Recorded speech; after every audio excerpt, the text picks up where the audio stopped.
a sua responsabilidade diante da missão de Deus e o seu envolvimento na grande comissão, né? Então, vamos desafiar, vamos trazer reflexão bíblica acerca da missão, ou nós vamos partir já para soluções, né? Vamos dizer, como podemos fazer para alcançar os menos alcançados, etc. Então, em que parte desse processo na caminhada da igreja brasileira nós estamos? Então eu queria abrir assim, nessa primeira rodada, para que cada um que tiver interesse, né, o Marcos, o Steve e a Sara, quem quiser, né, se manifestar a esse respeito, que fale um pouco sobre a sua perspectiva a respeito disso. Qual é o momento que nós estamos na igreja brasileira em relação ao envolvimento da igreja com o chamado missionário transcultural, com a grande comissão, com o cumprimento da grande comissão?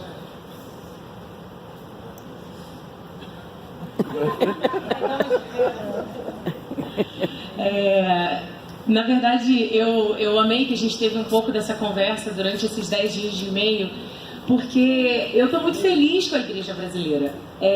Eu acredito que a gente talvez esteja vivendo um dos melhores momentos de despertar missionário que a gente já teve dentro dos meus 33 anos, assim.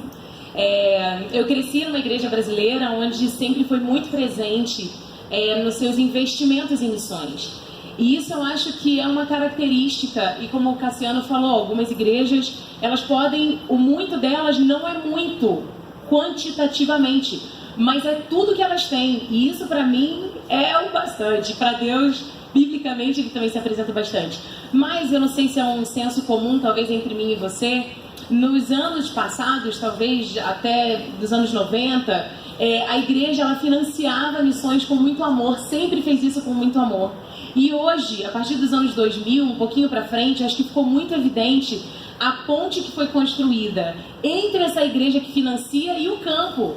A igreja não está mais lá dentro das quatro paredes, ela está conseguindo sair de lá com o recurso que ela está levantando para sair. E isso é um privilégio, isso é algo que é novo, talvez, para algumas realidades, para algumas igrejas, até aqui presentes, mas a gente tem diminuído esse gap entre falar da grande comissão e pregar sobre a grande comissão e pagar pela grande comissão, mas agora tem Steves, tem Marcos, tem Saras, tem alianças no norte, tem veículos que estão levando a sua igreja para viver a grande comissão. Não mais como uma forma elitista só dos missionários bem ensinados e dos pastores, mas o corpo de Cristo está chegando no campo, e eu acho isso fenomenal. Eu queria deixar um dado com você, e eu passo a palavra para os demais, é que houve uma pesquisa nos Estados Unidos, infelizmente, eu lamento ter que citar uma pesquisa internacional, porque não necessariamente se aplica no nosso contexto, mas eu acho que dá uma base de como os cristãos estão. O Barna Group saiu com uma pesquisa no ano passado que apontava que 51% dos cristãos dos Estados Unidos desconheciam a grande comissão.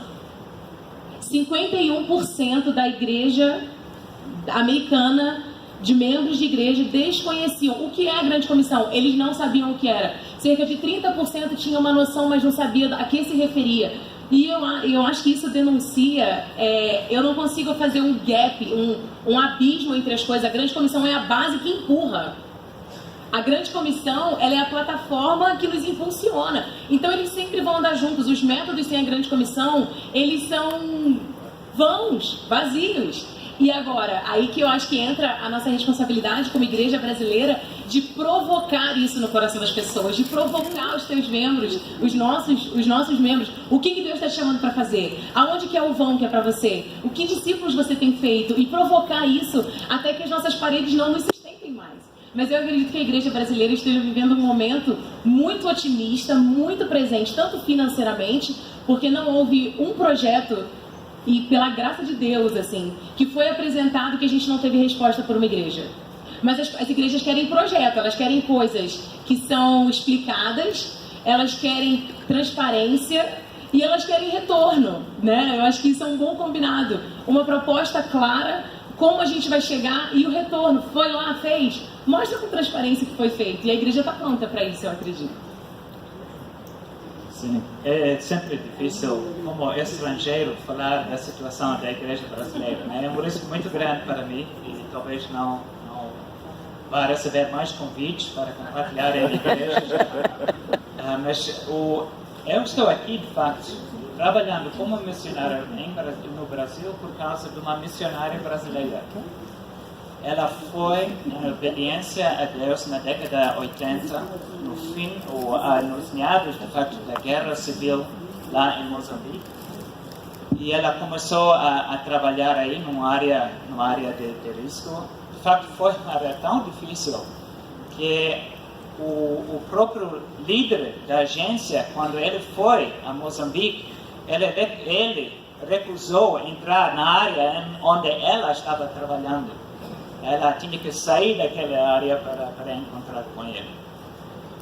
Eu fui lá para visitar Moçambique, encontrei-me com a Noêmia dos Santos. Ela me desafiou: você vai ser turista durante a vida inteira ou você quer fazer uma diferença neste mundo que Deus criou?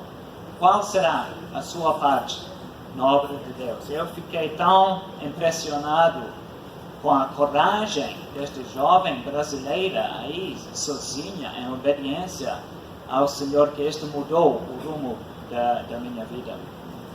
Então, estou vendo de fora que, de fato, antigamente o Brasil era um campo missionário, mas agora é uma força missionária.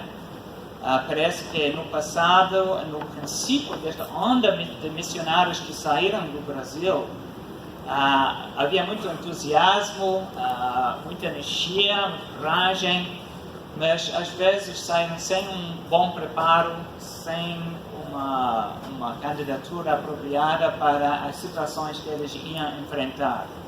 E muitos voltaram para casa numa situação de crise, né? Mas parece-me que o movimento brasileiro aprendeu disso e está ainda pronto, desenvolvendo, querendo obedecer ao Senhor e ter um alcance até os confins da terra. E eu quero ver este alcance até os confins da terra. O nosso entendimento, olhando de fora mais uma vez, é que o Brasil está fazendo um trabalho missionário dentro do Brasil, atravessando barreiras culturais para alcançar indígenas aqui no Brasil. Quer fazer um trabalho em países vizinhos, mandando missionários para lá. Está mandando missionários para a Europa e para a África, mas nós queremos ver mais missionários chegando na Ásia Oriental, onde não há uma ligação histórica de colonização.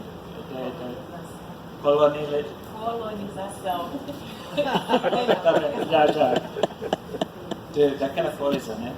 Que tem a ver com colônia, portuguesa. Então, e nós queremos ajudar neste sentido, se for possível, né? Em termos de apoiar este movimento para alcançar os confins da terra. Deixa eu só fazer uns comentários aqui. Primeiro, eu recebi várias mensagens já. Isso é bom, até de gente que está no Facebook acompanhando. A primeira impressão minha é de como é qualificado o grupo, porque os comentários já são assim bem interessantes, né? Bom, alguém falou que pela participação dos líderes nesse momento dá uma noção de que a igreja ainda precisa de despertamento, de muito despertamento, né? Mas tem algumas perguntas que eu vou guardar aqui porque realmente são muito boas. Alguém falou sobre para a Sara se esse otimismo que eu também compartilho não é uma experiência localizada, talvez, né? Se existe algo mais amplo aí, né? Que a gente deveria considerar. E aí levantaram uma série de questões muito interessantes aqui, que eu acho que a gente deve explorar mais. Por exemplo, por que não usar mais profissionais que conseguem seus próprios sustentos para esses campos difíceis, né? Quer dizer, então, assim, esse viés forte hoje do bivocacionado, né, até dos negócios como missões, aí, business as mission e outras variantes, né, tent makers e etc. Então, de fato, esse é um tema que acho que tem que estar na nossa pauta. Vamos falar um pouco sobre isso. Uma outra questão, falando sobre o investimento alto que é feito hoje em viagens missionárias de grupos de igreja, até que ponto isso é útil e efetivo, esse investimento, ou se essas viagens missionárias são realmente úteis aos menos alcançados, ou há formas mais eficazes para investir o dinheiro de missões, o dinheiro para missões. São todas questões muito pertinentes e muito atuais, né? Que eu acho que nós precisamos comentar um pouco mais. Mas vou deixar o Marcos falar. Se você quer ou ficar naquela primeira questão ou entrar numa dessas aqui que eu citei, fica à vontade. Acho que uma das coisas que eu sempre falo quando eu visito alguma igreja, eu estou dando aula, é que nós brasileiros nos impressionamos muito depois de 20 e tantos anos fora do Brasil.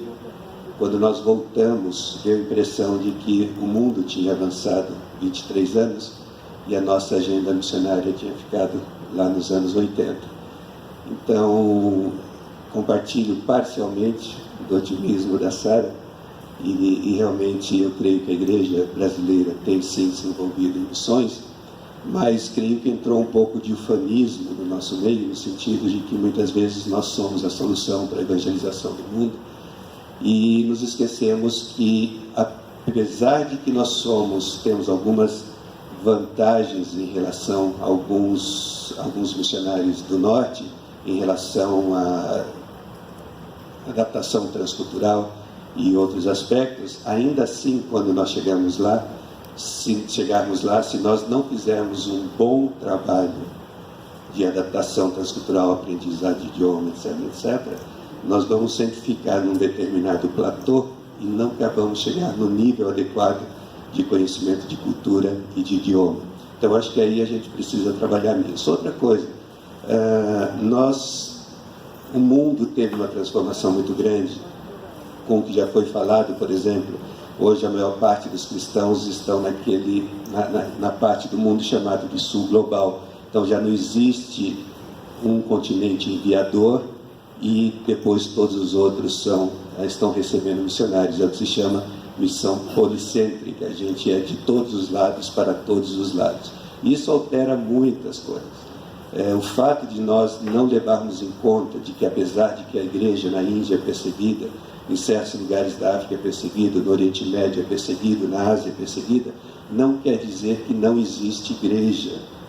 E aí a pergunta é, nós devemos sempre ir lá pensando que nós somos a solução e vamos verdadeiramente estabelecer uma verdadeira igreja com o verdadeiro evangelho, ou nós vamos lá para nos submetermos à liderança local, aprendermos com eles e então ver de que maneira o Senhor está nos dirigindo a participarmos dos sonhos que Ele deu para a igreja local e não para aquilo que nós queremos impor sobre eles. Muito bom.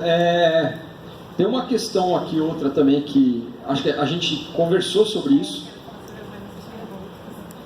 Então vamos lá. As que eu já falei respondem, e eu vou deixar essa aqui para a próxima, aqui, que é especial. Vai. Rapidamente, só queria voltar para esta questão de missão tradicional que já mencionou a Cassiano. Bem, na Ásia Oriental, 80% da população da Ásia Oriental, que é uma área não alcançada, vive em países que podemos chamar de países fechados, mas nós preferimos chamar estes países de acesso criativo. É necessário entrar utilizando métodos criativos para conseguir visto. Nestes países é impossível conseguir um visto missionário. Nunca vão receber assim. Temos que encontrar outros métodos, outros meios de mandar pessoas em obediência para estes países. Então, por exemplo, na China, hoje em dia, temos cerca de 400 membros, obreiros da OMF trabalhando na China, mas não estão aí trabalhando como missionários, entraram como profissionais, utilizando a sua profissão. Mas o seu desejo é de compartilhar o Evangelho. Foi tão bom para mim ouvir o que o Sérgio Queiroz estava dizendo, quando foi? Na terça à noite, quando ele falou da necessidade de líderes e pastores da igreja preparar os seus membros para atos de ministério. E nós queremos ver mais profissionais indo para estes países de acesso criativo, não somente para exercer as suas profissões, mas preparados para compartilhar o Evangelho de uma maneira sensível, mas corajosa, dentro daquelas situações. Isto não é bem difícil aprender isso depois de ir lá. O que nós queremos ver é ter contatos com igrejas que estão preparando os seus profissionais como ser um testemunha dentro do seu local, do seu trabalho. Qual é a sua teologia de trabalho em si? Não somente utilizando o seu trabalho como plataforma ou desculpa para abrir as portas para compartilhar o Evangelho, mas utilizando o seu trabalho para dar honra e glória a Deus em primeiro lugar, mas também prontos para compartilhar a razão pela esperança que existe dentro de você. E eu vou tentar ser breve, Cassiano. Eu tenho um pecado para confessar para vocês. Não me julguem. Eu sou uma otimista. Eu sofro de otimismo no meu coração. Talvez de onde eu venho, né? Eu estou numa região onde, por dezenas e dezenas e dezenas de anos, a gente viu muito pouco movimento e muita pouca comunicação desses movimentos. Então, e eu sou dessas que se tem um corpo aleijado e ele mexe a unha, eu faço festa, entendeu? Eu pulo mesmo. Então eu vejo que, quando eu vejo algum movimento dessa igreja, essa igreja que antes estava sentada e agora está mandando mensagem, está mandando e-mail, está perguntando, alguém aqui na CEPAL, que é de São Paulo, falou para mim, Sara, eu coloquei Manaus na minha lista desse ano. Eu falei, você botou o quê? Manaus, tipo, eu quero fazer missões em Manaus. Eu falei, olha, aí eu fico otimista, entendeu? Mas, pra gente não se perder, a gente na Amazônia, por exemplo, nós temos 80% daquela floresta ainda não tem presença evangélica. 80% da força missionária hoje no Amazonas está concentrada num raio de 300 quilômetros, em torno de 1 milhão de quilômetros quadrados que tem aquele estado. E a gente está em 300 quilômetros ali, ou em torno de Manaus. Aí eu vejo... Duplicando esforços, né, Sara? Sim. Todo mundo trabalhando no mesmo lugar. E o retrabalho missionário, é recurso que está investido na mesma comunidade. É missionário que está indo onde já tem igreja, a gente não tem mais tempo para isso. Tem comunidade que não tem, as pessoas, tem mais de 500 mil pessoas no Amazonas que não têm acesso à informação. Eles não sabem aonde procurar Jesus, não sabem aonde está. Então, hoje quando eu vejo Missão do Céu, que está voando missionário para Tabatinga, para Santo Antônio do Içá, lá para a Cabeça do Cachorro, e tem grupo indo para lá, e Cabeça do Cachorro é porque parece a cabeça de um cachorro, tá? Depois você olha no mapa, é lindo. Aí isso me empolga, porque a igreja está respondendo. E posso falar uma coisa para vocês? Eu trabalho com organizações americanas há 9 anos, e eu amo trabalhar com uma nação que é comprometida e constante na evangelização do mundo. Talvez eles sejam a plataforma mais constante de investimento e dedicação em missões. Mas a igreja brasileira, ela dá para o campo missionário algo que nenhum estrangeiro pode dar. Você senta na beira do rio com um cara descascando uma caixeira e a mulher chora com você pedindo ajuda. Isso ninguém vai dar para ela. É um tete a tete que não tem substituição. E isso me leva para o meu último ponto, que é da viagem missionária. Nós trabalhamos com viagens missionárias como complemento da capacitação de obreiros nativos. A Igreja Ribeirinha, ela está em lugares que eu e você nunca vamos chegar. Existem lugares no Amazonas que você tem que viajar 20, 25 dias de barco. Entra num barco, dorme, acorda, por 20 dias para chegar. E existe uma igreja lá. Essa igreja precisa ser fortalecida. E quem vai fortalecer essa igreja é o nosso Deus. E Ele tem mantido essa igreja. Amém. E o corpo dele, que são vocês. Amém. E a gente precisa criar essa conexão. E a viagem missionária, ela traz um pouco disso. Ela aproxima o missionário do corpo que ele não enxerga. Ele acha que ele está no meio daquela floresta, abandonado. Ele acha que só tem ele, entendeu? Que só é Jesus, né? Oh, Deus. Sara, deixa eu emendar duas coisas, que já você já fica com o microfone na mão. Primeiro, se você tem percebido no campo missionário escassez de recursos financeiros, estou falando da experiência pessoal, se você quer complementar algo. E a outra é, o que falta para alcançar os ribeirinhos? Investimento, recursos ou pessoas? Primeiro, é muito interessante porque é um jogo de palavras.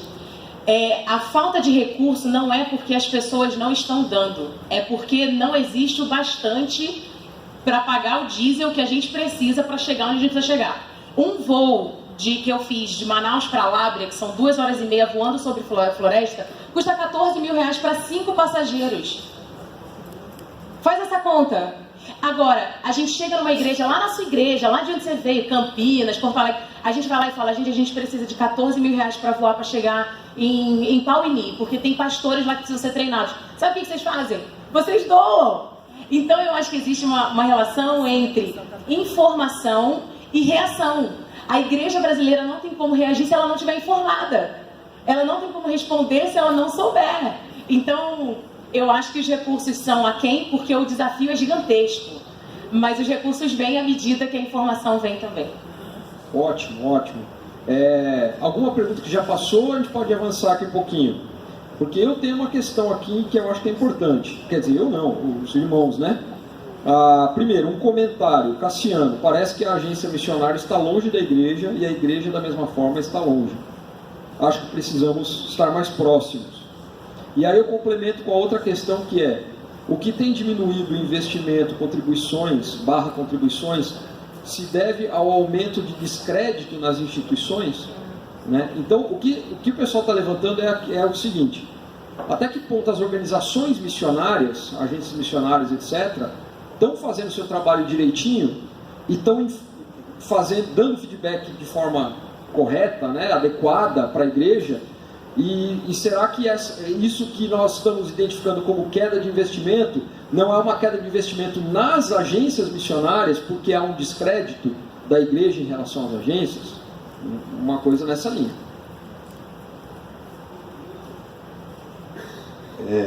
Tempos atrás eu estava numa conversa com os que vocês conhecem, o Ted Limpick, e nós estávamos comentando sobre o momento missionário da igreja brasileira, e aí nos surgiu uma palavra, nosso movimento missionário está passando por um processo de uberização. Vocês se lembram, né, aqueles de vocês que têm a minha idade, que no passado a gente ligava para uma central de táxi para poder chamar um táxi. Então era eu como cliente, a central de táxi, e quem oferecia o produto, o motorista, tinha alguém no meio para fazer isso. Hoje você vai diretamente na pessoa que oferece o serviço.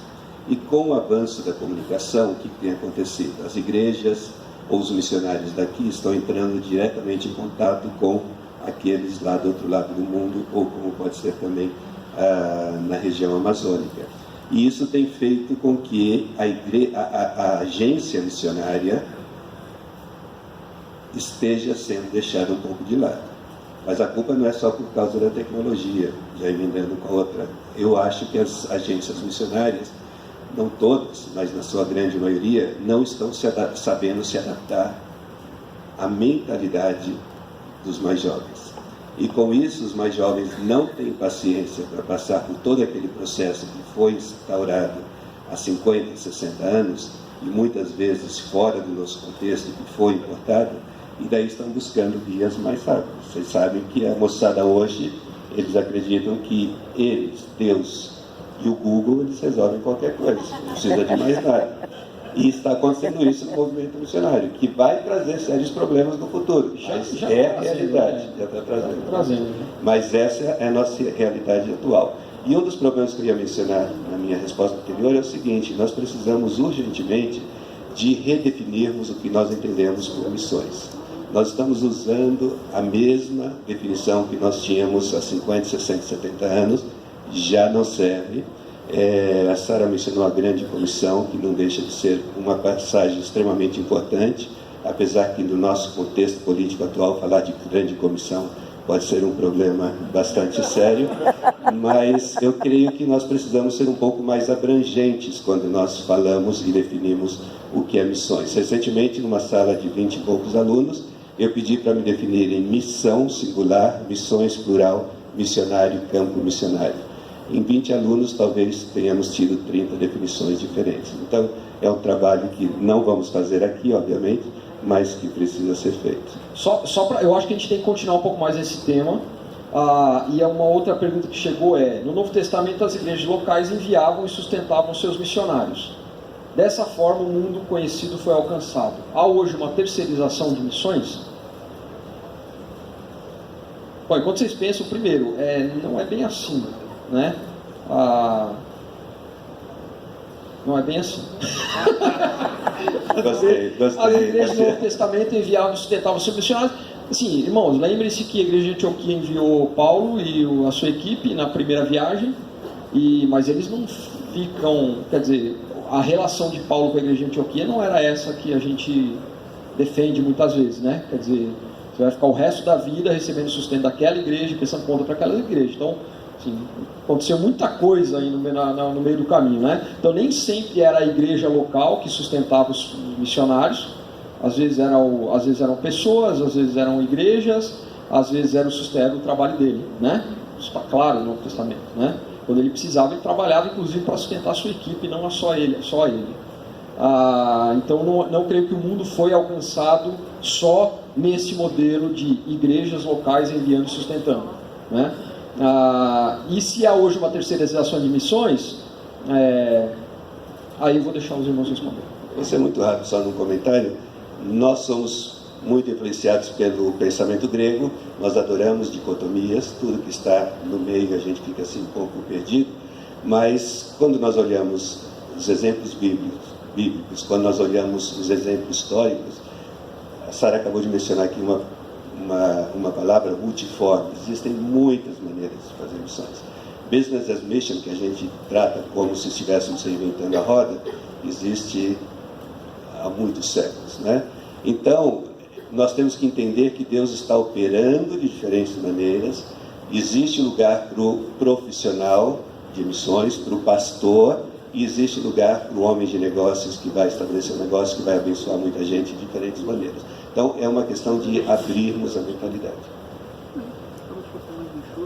É difícil falar da situação da igreja brasileira, mas posso dizer algo acerca de agências e a relação entre a nossa agência e igrejas nos países navegadores, como a Austrália, como os Estados Unidos, Singapura, Malásia. Há uns anos atrás, como agência, passamos por um processo de arrependimento, de fato. E quando celebramos 150 anos de existência, o nosso líder, ele dirigiu uma reunião para talvez 800 missionários em conjunto de arrependimento perante o Senhor. E uma das coisas era que ficamos bem arrogantes como agência,